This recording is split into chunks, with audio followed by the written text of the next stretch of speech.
여러분 안녕하십니까? 어제 동해와 속초, 횡성에서 2명씩 모두 6명의 코로나19 확진자가 발생한 데 이어 오늘은 동해, 횡성, 원주에서 5명의 확진자가 추가로 나왔습니다. 동해에서는 한 집 한 사람 검사 받기를 통해 60대 1명이 확진됐고 자가격리 해제 전 검사에서 1명이 확진 판정을 받았습니다. 횡성에서는 1명이 발생해 역학조사가 진행되고 있습니다.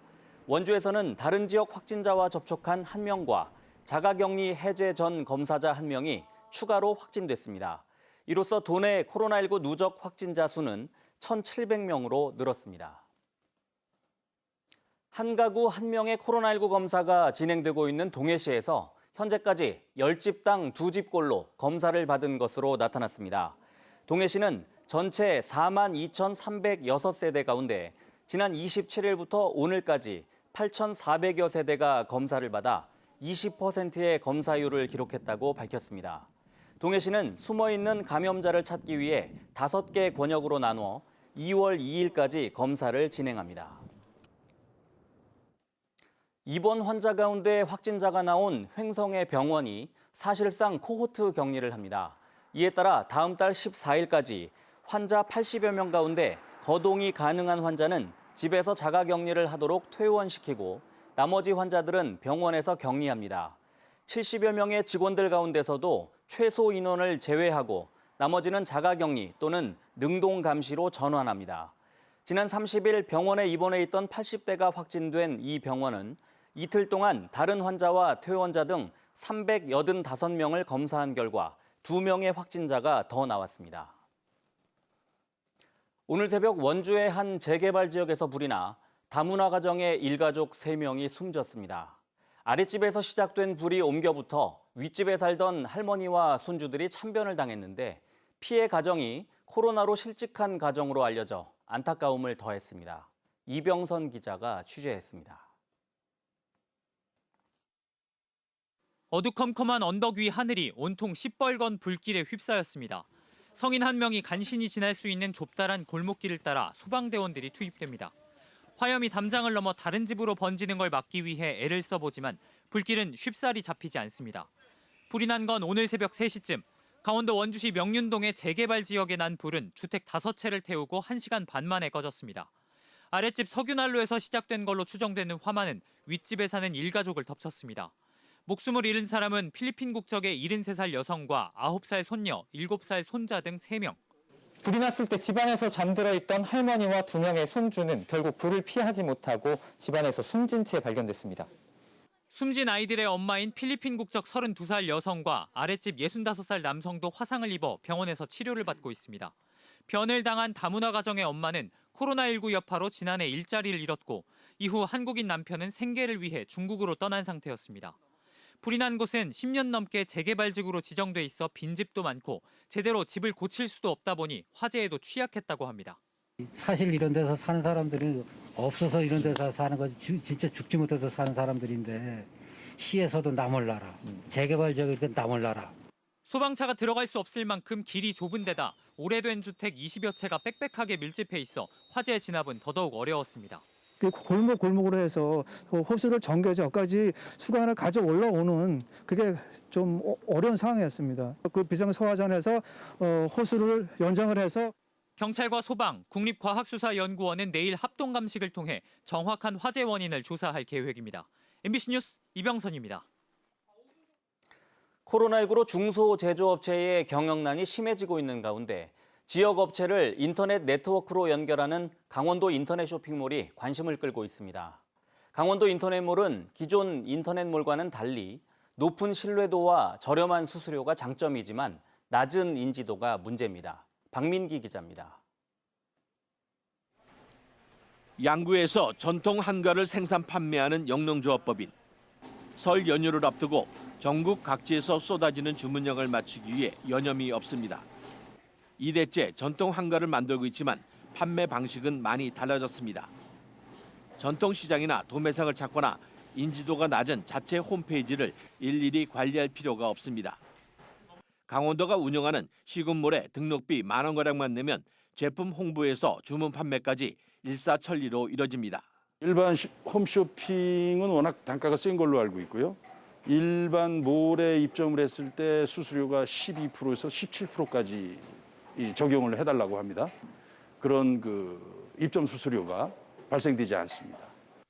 이처럼 낮은 수수료에다 공공기관이라는 장점으로 인해 강원도 인터넷 쇼핑몰을 이용하는 도내 업체는 750여 곳에 달했습니다. 강원마트와 시군몰 매출도 가파르게 성장해 2017년 93억 원에서 지난해에는 158억 원을 넘어섰습니다. 특히 설 연휴를 앞두고 특별 판매 기획전을 연 시군 13개의 인터넷몰 거래량은 1,400여 건으로 지난해 설 연휴보다 6배가량 늘어났습니다. 재작년에 11월, 12월 운영 실적보다는 거래량이 약 한 280% 정도 증가가 됐고 매출액은 290% 정도 증가가 됐습니다. 그래서 약 한 3배 정도 증가가 됐다고 1년 사이에 볼 수 있겠습니다. 하지만 속초와 하천, 철원 등 5개 시군은 강원도 시군 인터넷몰에 참여하지 않아 도내 전역을 연결하지는 못하고 있습니다. 특히 강원마트와 시군몰이 상대적으로 인터넷상 인지도가 낮은 점은 앞으로 해결해야 할 과제입니다. MBC 뉴스 박민기입니다. 강원도가 오는 5월 15일까지를 봄철 산불 조심 기간으로 정하고 도내 164개 기관에서 산불 방지 대책 본부를 운영합니다. 도내에서는 최근 10년 동안 연평균 71건의 산불로 554헥타르의 산림 피해가 발생했습니다. 산불 원인은 입산자 실화가 46%로 가장 많았고 논밭두렁 태우기와 쓰레기 소각 등이 20%를 차지했습니다. 강원도는 산불이 발생하면 초기에 진화하기 위해 강원도 전체에 산불 진화일기 30대를 준비시키고 있습니다. 자치경찰제 시행을 앞두고 강원도가 내일 자치경찰위원회 추천위원 회의를 열고 준비 작업을 시작합니다. 추천위는 자치경찰위원회 위원 후보자를 추천하고 업무 수행 적합성과 자격 요건 등을 심사해 최종 2명의 위원을 도지사에게 추천합니다. 강원도는 3월까지 위원 구성을 마무리하고 사무국 조직 설립과 사무공간 조성 등 준비 작업도 차질 없이 진행해 4월부터는 시범 운영을 시작하겠다고 밝혔습니다. 강릉 정동진 지구의 부동산 투자 이민제 지정 기한이 오는 2024년까지로 연장됐습니다. 법무부는 2024 동계 청소년 올림픽의 성공 개최를 지원하고 외국인 투자 유치를 촉진하기 위해 강원도의 기한 연장 신청을 받아들였다고 밝혔습니다. 다만 투자 금액을 기존 5억 원에서 7억 원으로 올렸습니다. 강릉 정동진 차이나 드림시티 사업은 호텔과 콘도, 힐링 시설을 갖춘 복합 휴양 공간을 조성하는 것으로 중국과의 사드 배치 갈등으로 사업 추진에 어려움을 겪고 있습니다. 한편 부동산 투자 이민제는 기준 금액 이상을 투자한 외국인에게 거주 자격을 주고 5년을 넘으면 영주권을 부여하는 제도입니다. 원주시가 학성동 도시재생 사업의 자생적 성장 기반을 만들기 위해 도시재생 주민공모 사업을 진행합니다. 도시재생 사업에 관심 있는 5명 이상의 주민단체 또는 원주에서 활동하는 협동조합이나 사회적 기업 등 비영리단체면 누구나 참가할 수 있습니다. 환경 개선, 마을 교육, 문화, 홍보, 마을 경제, 콘텐츠 개발 등 도시재생 활성화와 관련된 활동을 구체화해 신청하면 됩니다.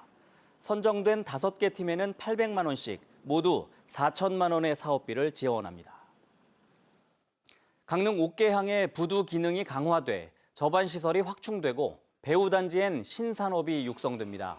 해양수산부의 제4차 항만 기본계획에 따르면 강릉 옥계항에 5만 톤 규모의 선박이 접안할 수 있는 부두가 증설됨에 따라 기존 시멘트와 유연탄 외에 다른 광석을 수출입할 수 있게 됐습니다. 또 옥계 일반산업단지의 수출입 물동량 증가에 대응하기 위해 접안시설도 확충돼 신산업 육성에 도움될 것으로 보입니다. 강원도교육청이 코로나19 장기화로 침체된 지역경제를 돕기 위해 지방교육재정 63.5%를 상반기에 조기 집행합니다. 강원도교육청은 올해 지방교육재정 6,803억 원 가운데 63.5%인 4,320억 원을 상반기에 집행하고 최종 집행률은 사상 최고치인 98%를 목표로 예산을 운용한다고 밝혔습니다. 대상 예산은 맞춤형 복지비와 교육 운영비, 학교 체육관 등 시설비 건설 예산 등이며 2주 단위로 집행 상황을 점검할 방침입니다. 해양수산부가 항만 지역 주변 주민들을 대상으로 설문조사를 한 결과 항만 주변의 대기오염이 도심지보다 심하다는 응답률이 44%로 나왔습니다. 항만 지역의 대기오염 물질 배출원에 대해서는 주민들은 화물의 영향을, 항만 근로자는 선박의 영향을 첫 번째로 꼽았습니다. 항만 지역의 대기질 측정망에 대해서는 65%가 충분하지 않다고 응답했습니다. 뉴스를 마칩니다. 고맙습니다.